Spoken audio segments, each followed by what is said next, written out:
60টি বর্জনীয়র 1 number, বিলম্বে ইফতার করবেন না কখনো। 1 নাম্বার, দেরি করে ইফতার করা নিষিদ্ধ। ইহুদিরা দেরি করে ইফতার করে। বিশ্বনবী বলেছেন, এই উম্মত যতদিন আগে আগে ইফতার করবে, এই উম্মতের কপাল থেকে কল্যাণ কেউ ছিনিয়ে নিতে পারবে না। চিল্লায় বলেন ঠিক কিনা?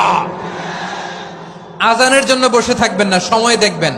স্থানীয় সময় যখন সূর্যাস্ত হওয়া মাত্রই বিসমিল্লাহ, খেজুর খেয়ে ফেলবো। পারবেন তো নাকি দেরি করবেন?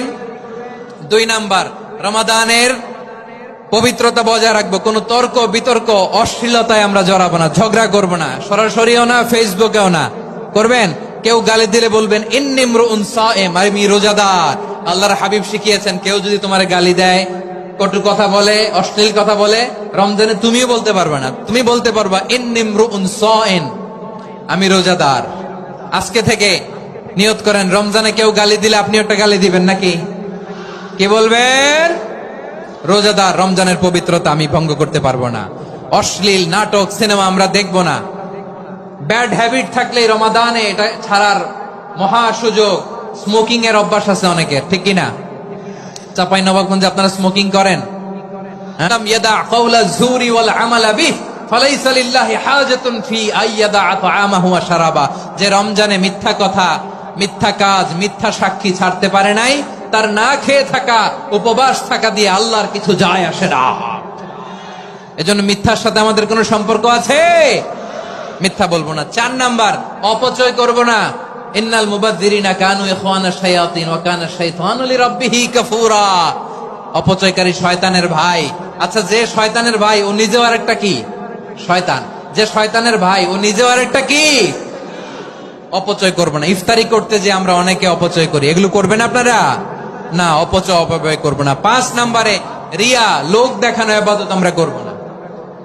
লোক দেখানোর জন্য নামাজ, রোজা, জিকির, তেলাওয়াত, দান, সদকা এগুলো করলে আল্লাহর দরবারে এগুলো কবুল হবে।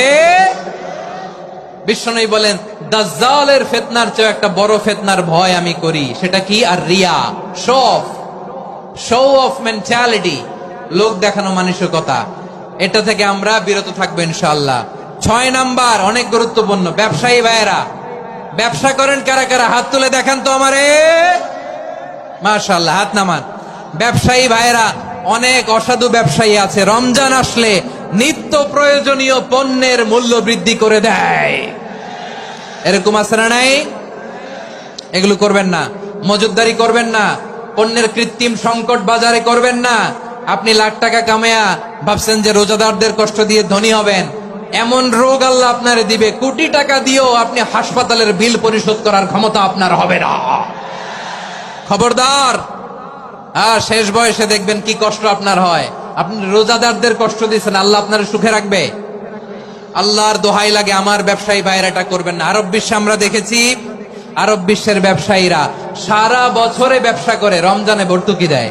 আর আমার দেশের কিছু অসাধু ব্যবসায়ী রমজানে গলাকাটা ব্যবসা করে আর সারা বছর সইটার উপর দিয়ে চলে। চিল্লায় বলেন ঠিক কিনা? করবেন না, এটা করবেন না। নিত্য প্রয়োজনীয় পণ্যের মূল্য বৃদ্ধি করা হারাম। পণ্যের কৃত্রিম সংকট তৈরি করা হারাম। মজুদদারি করা হারাম।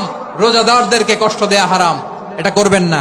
7 নাম্বারে সর্বশেষ কথা, অধীনস্থ যারা আছে তাদের কাজের চাপ আপনারা কমিয়ে দিবেন। কাজের লোক, ফ্যাক্টরির ওয়ার্কার, স্টাফ, তাদের প্রতি যদি রহম করেন, আপনার উপর রহম করবে কে?